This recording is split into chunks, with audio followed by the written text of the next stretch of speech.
Welcome to LaunchPod, a product management podcast from LogRocket. Today, our guest is Christine Kuei, Director of Product Management at Forever 21. Christine started her career in email marketing at Experian, and her natural curiosity about digital customer behavior propelled her transition into product management.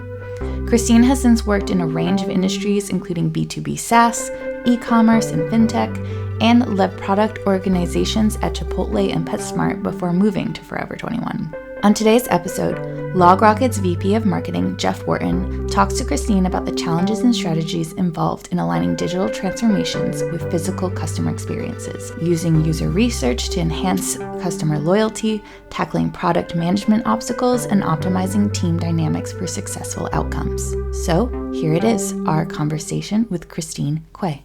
All right, Christine, so excited to have you here. Thank you so much for joining today. Thank you, Jeff. It's great to be here. Yeah, I mean, this is great because I think this is the first time we've had, I think, a person who has really direct connection to a past guest. So we're going to get to dig into a few places where you guys work together. So obviously talking about Carla Fisk and you, but I'm excited to kind of be able to get a second pass at some of the questions maybe I didn't get with her. But before all that, I do want to, more about you. Everyone's product or path to product is a little bit different. So I always like to ask, how did you get here? Like, what was your path to product? How did you find yourself moving into the product world? And then, what did that career look like to become, a leader at, the kind of companies you've been at? Yeah, it's a great question, Jeff. I'm sure you asked this 100 times. Many different get 100 different answers. I can only imagine, right? So I don't know if my story is unique, Jeff, but it's definitely something that resonates with me because I started off as a digital marketer at Experian. That's kind of where I grew up. And at Experian, I did a lot of email campaigns. That's what I did. And then in one particular project, I actually got to work with engineering on a landing page. So on the website, and I was thinking, wow, this is pretty neat. This is cool. Like, how do I do more of this, right? So I actually spent some time working with them on other projects, and I just really piqued my interest.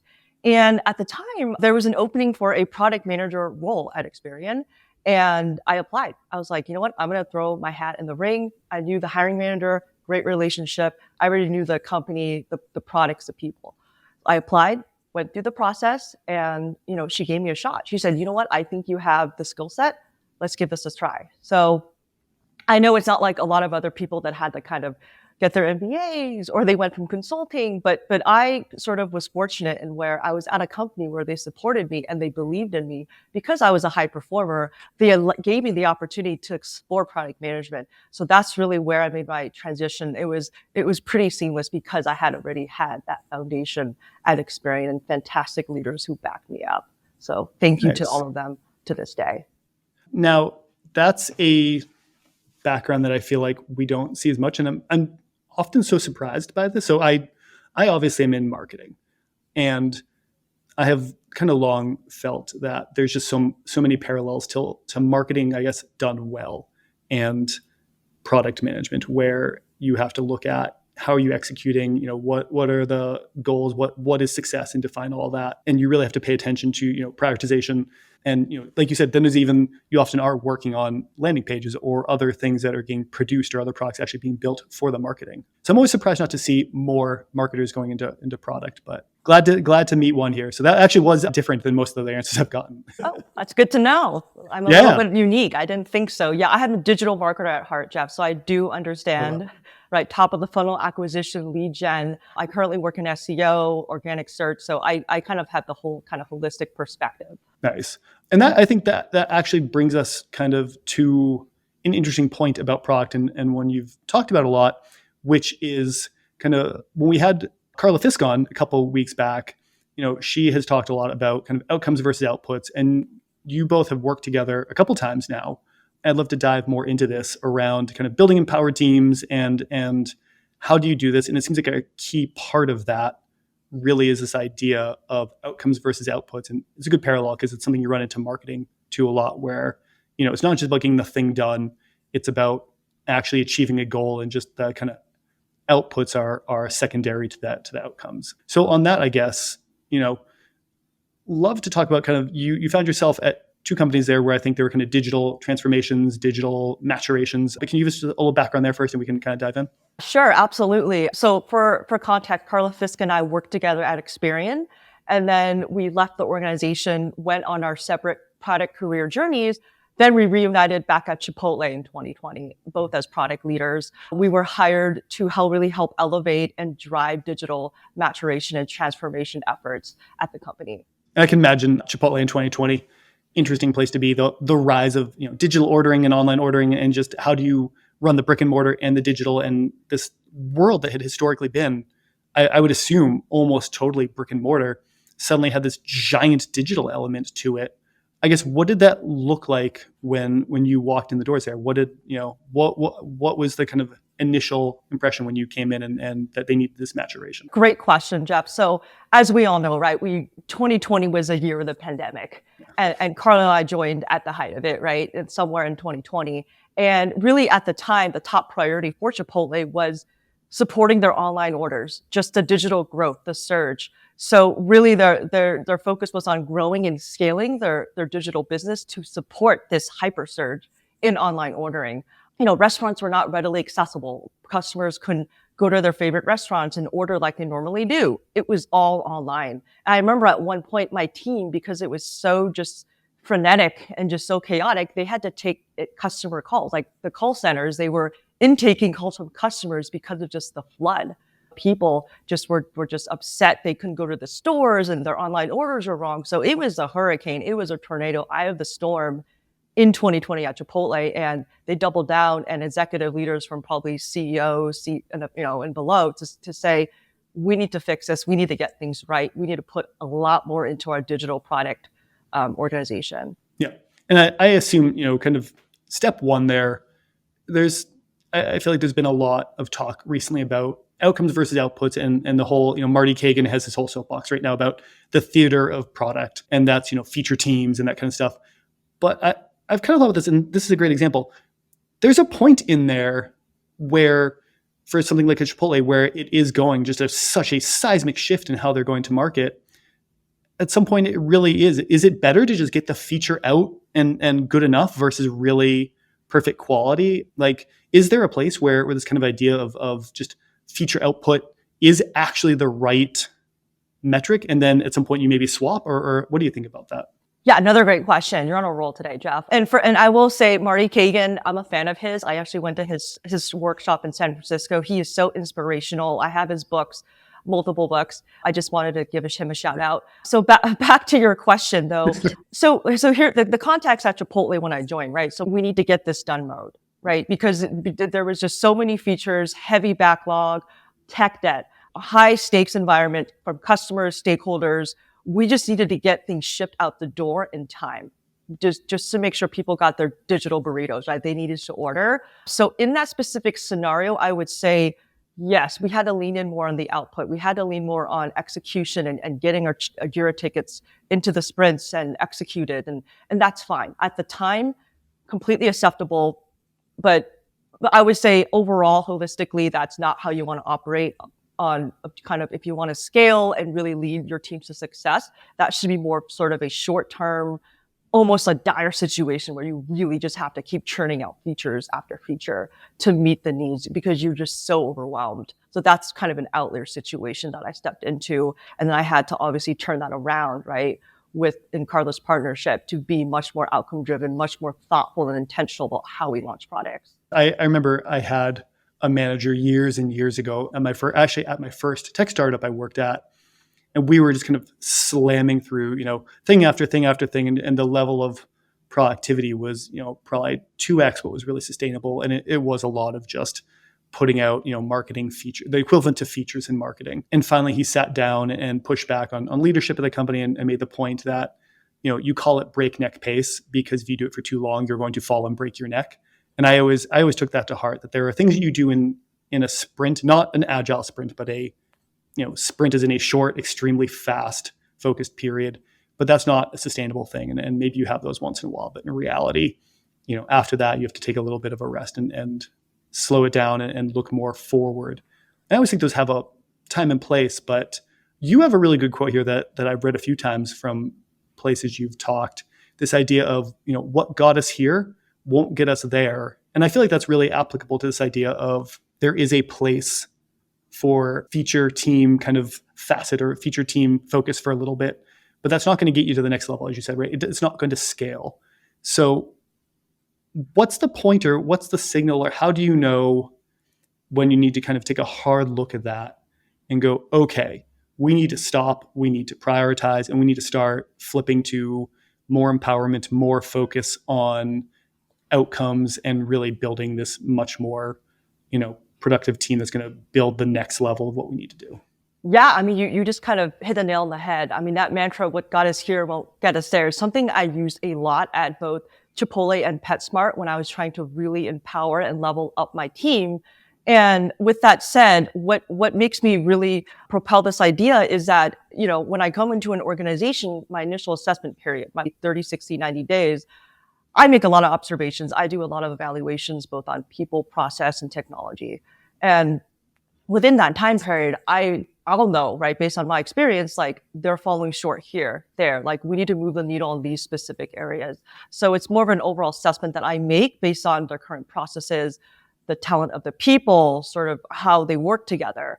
And if I feel like there is a lot of room for improvement and I get the executive backing, this is kind of where I make my mark. So, and I can use myself as an example, Jeff, right? So during my product career, I grew the most when I was challenged, right? And quite frankly, pretty uncomfortable. For example, I had to go completely out of my comfort zone to be a salesperson for a day and make a pitch to a Fortune 500 client. I had to do guerrilla style user research when I asked for feedback on my prototypes from Starbucks customers. So the point being is that you need to really get out of your comfort zone and push yourself to make significant changes. So with an organization, that this applies to them as well, right? So challenge the status quo, really evolving your team to holding them to higher expectations, right? Reworking processes, making sure you're aligned across the board and ensuring your stakeholders, have that buy-in. But it's really just, you can't turn around and, for example, an e-commerce business by continuing to do more of what you're doing and expect different results. You need to take some risks, some calculated risk, right? To really move that needle and swing for the fences and kind of go big or go home mentality. So obviously you can't be reckless. You need to take those risks, calculated risk. But at the end of the day, if you're not seeing your sales moving in the right direction, you're getting this constant negative sentiment from customers, right? Your mobile app is not well liked. You got to make those changes. That's kind of the idea of, I think people call it like the empowered product team or empowered product. And there's a lot of change that needs to go on there, right? There is people. The people need to line up with it. There is management support. You can't do that alone. You can't, you can push for it all you want as a product leader, but if you're standing alone and, your C-suite and the board maybe is pushing against that, it's not going to work. So you have to line up a lot of ducks. So a couple things to go through here, but I always kind of like to focus on people first. So step one on the risk I see is just, you have these people who have got you to where you are, but maybe some of them don't want that next step. Maybe some of them look at it and go, it's pretty good the way it is. Why do we have to change? And how do you deal with that case first, where you have a team member who's been there for a while, who kind of comes to you and says, it's good the way it is. Why are we trying to change this? So I can give you an example. At Chipotle, when I was going through my evaluation, I was very clear on, the end product vision, the product goal with my team. I was handed over a team who were business analysts. I got converted to product owners. And the head of product just told me very transparently when I joined, Christine, I don't know what to do with these people. I don't have the time. I was like, can you help me out here and figure this out? I said, no problem. I got you. This is why you hired me. So I spent my first 30, 60, 90 days evaluating each team member, identifying their strengths, weaknesses, again, at the same time cascading, the North Star of my head of product, the vision to elevate the team, new roles, expectations. I came in here, I wasn't too like a drill sergeant, right? But I was pretty assertive and telling the team, what you guys are doing, BAU, business as usual, is not going to cut it for me. Like, just because you check the box and you launch a Jira ticket doesn't mean that I'm going to give you a high rating. So I'm going to rate you based on what you did for the customers, right? What KPI numbers you hit. How did you drive sales? How well do you work with stakeholders? So it's much more 360, qualitative, quantitative versus I launched 10 Jira tickets this month, right? So that being said, through the process of analyzing the team, some team members, I did get pushback. They were just not aligned to the goal, the mission. They didn't understand why they needed to do more, why I wanted more out of them versus just sending me a summary of the 10 tickets they launched that month. And that was it, right? Because in the past, that was good enough. Oh, you launched 10, 15 things, but I'm more of the so what. Okay, so you launched it, so what now? And for a couple of them, it just wasn't sort of in their career path. They just weren't aligned with that. So, through kind of voluntary and involuntary attrition, I had to rebuild my team. And that, I mean, sadly, that sometimes is what happens. And I have found is usually better for everyone when, there's a good reason you kind of walk through just, hey, this process isn't matching anymore. Thank you for, like you said, what got us here won't get us there. You got us here. Thank you.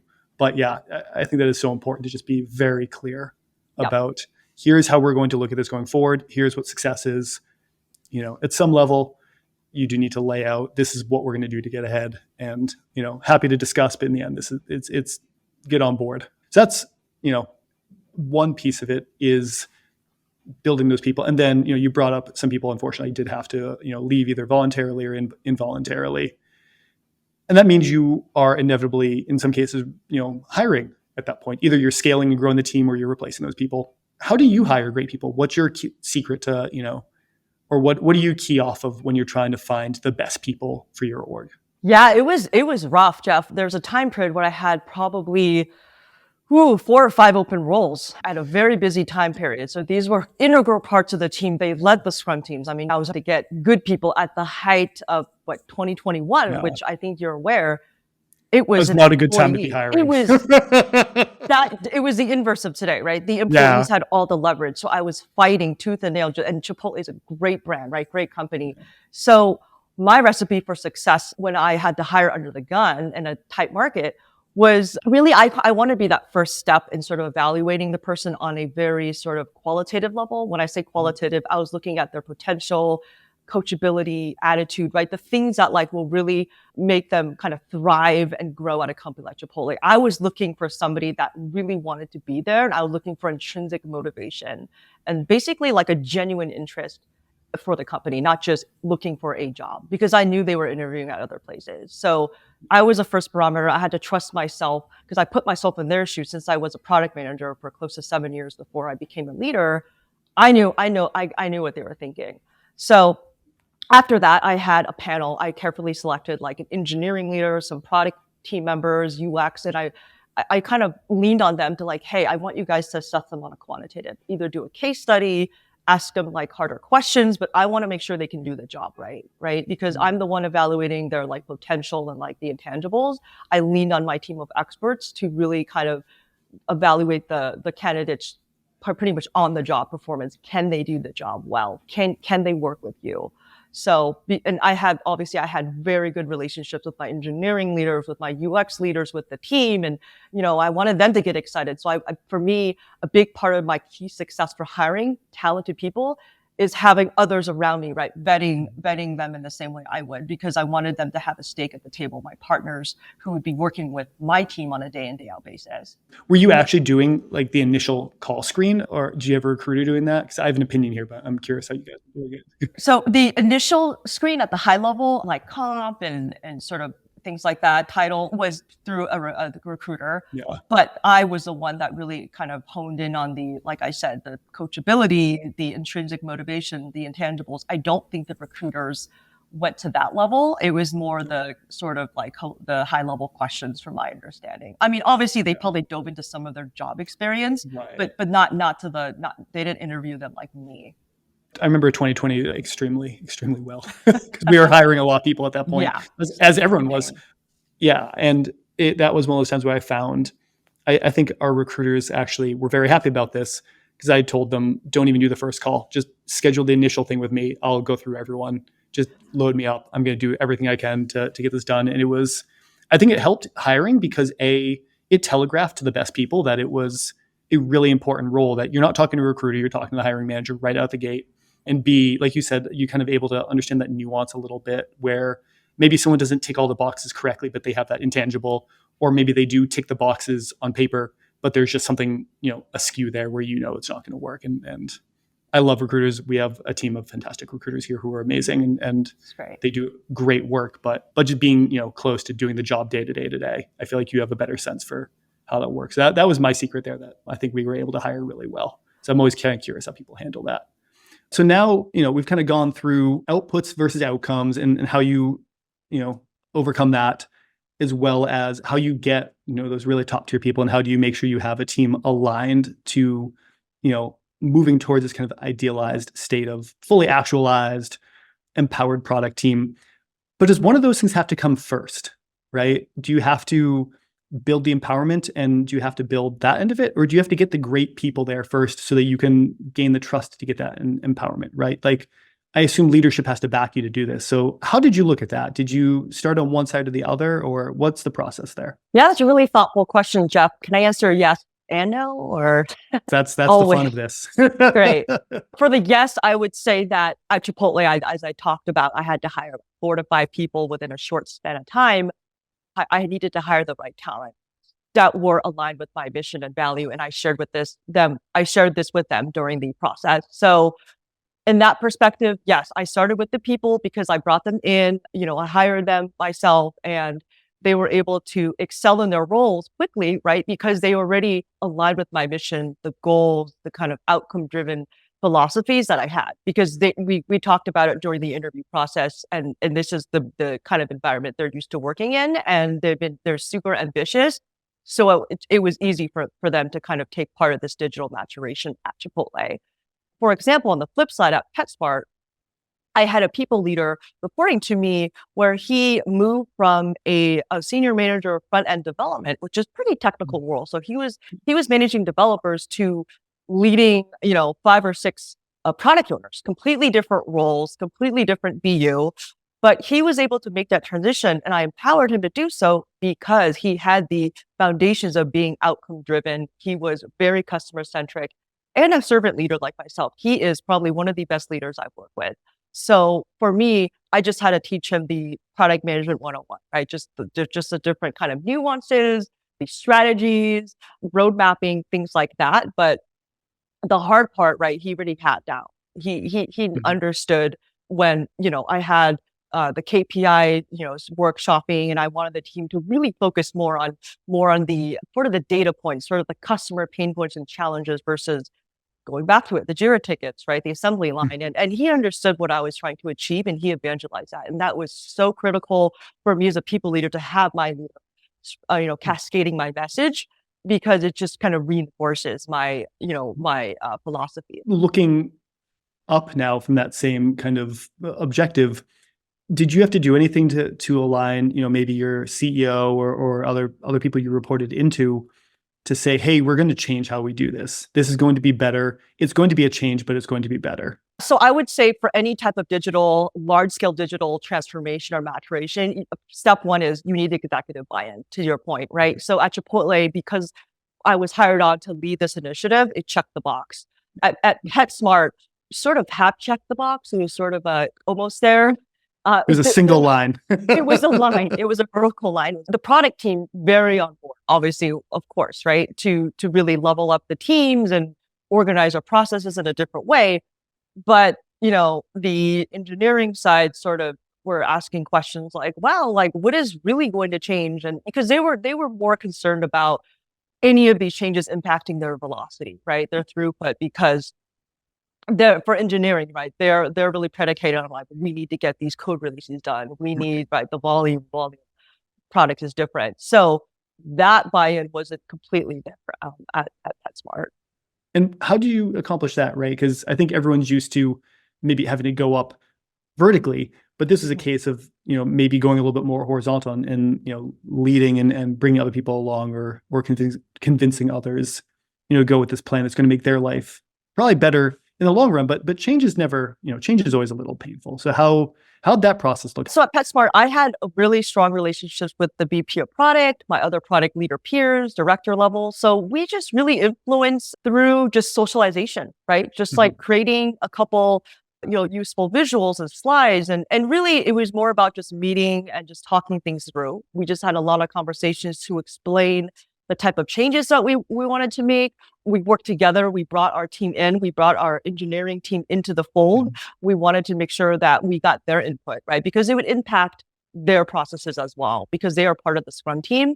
So it was just some education, some workshop sessions. It was just very collaborative, right? So that's the way how I work, how I lead. And then through these kind of numerous sessions, workshops, communications, we were able to get alignment, right, during the process, because our engineering team, kind of the light bulb clicked during that process, and they thought, wow, this is going to help my team. They're going to understand the what and the why. The product owners are going to be more organized in their backlog, management, things like that. So they really did see the value, right? That we just had to kind of bring them along the journey, which I think is a critical piece for any transformation process.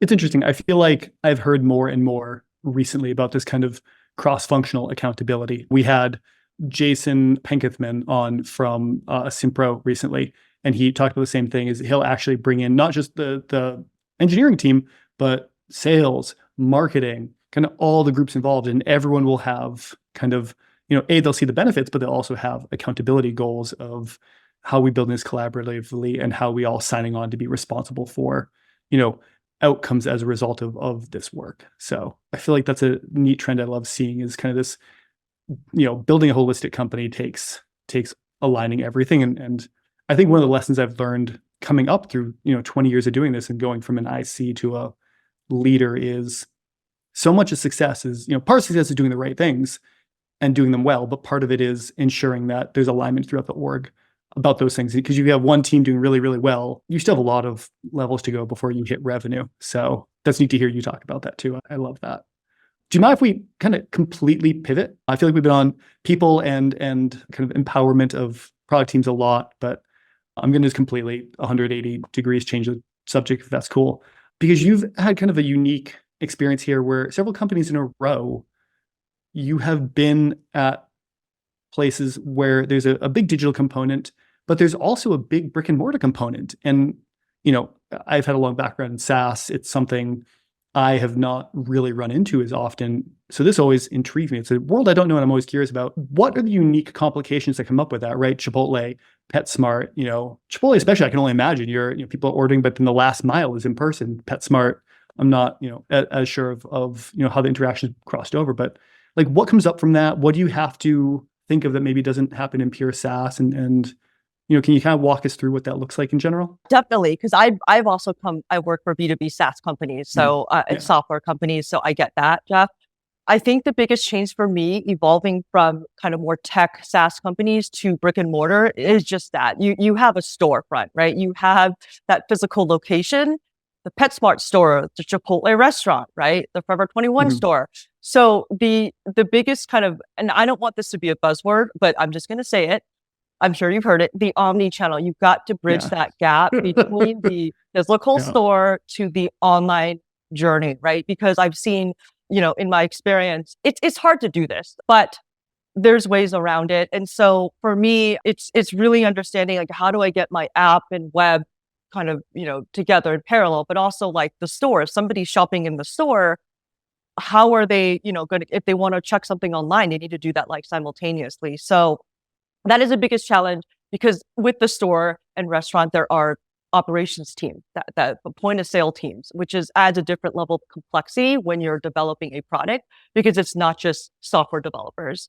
There are people that are like working on sometimes physical kind of items. So that was the biggest shift, coming from a more kind of true B2B SaaS or e-commerce to like physical stores where I had to walk in and like look at certain things at Chipotle, their assembly line, right? So that's a very unique challenge, and it's very difficult to solve. Still working through that today, obviously. but yeah. In your role at those companies, were you responsible for, because you can have the best digital experience in the world, but Chipotle, if I'm going there and I'm hungry and I just want to pick up my burrito and something goes wrong, the entire perfection of that digital experience can go out the window in 5 seconds.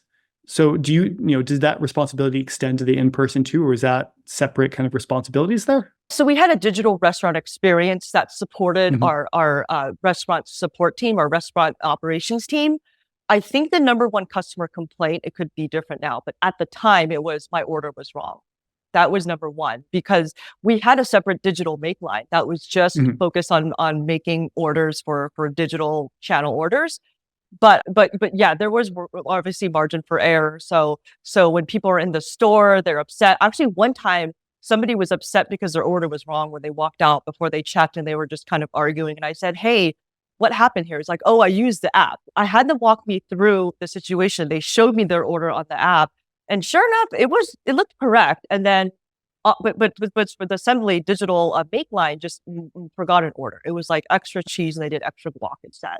So I said, "Hey, you know what? This is, I apologize. This shouldn't have happened. We're going to make it better." And I gave them I think a gift card. Like, if I had some gift cards on demand, but I gave them that, and they were pretty appreciative. I actually used that opportunity to ask them sort of user research related questions about their process and experience ordering through the app. And that was actually really, really helpful to do that sort of on demand questioning. Honestly, sometimes it's the screw ups or the minor screw ups that you fix. The fix can actually create more loyalty and more happiness than just if it went perfect from the get-go. So that's always interesting. And you got some good research. For the interview series that we do on the blog, our team had talked to Bernadette Fisher over at ButcherBox, and she runs product over there, but product for that team runs all the way from digital and acquisition all the way through to shipping and how do you think about packing this meat that you're ordering into boxes with dry ice and everything. So I'm always interested when product crosses over into IRL, if you will, because that's a whole new can of worms if you're not careful.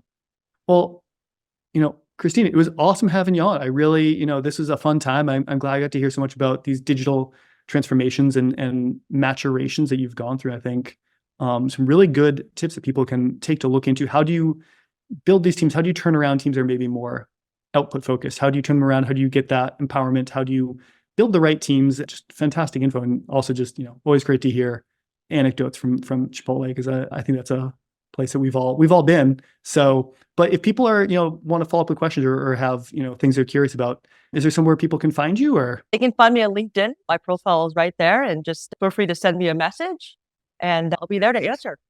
Awesome. Well, it's great having you on. Thank you so much for coming, and we'll have to chat again soon. Thank you for having me on, Jeff.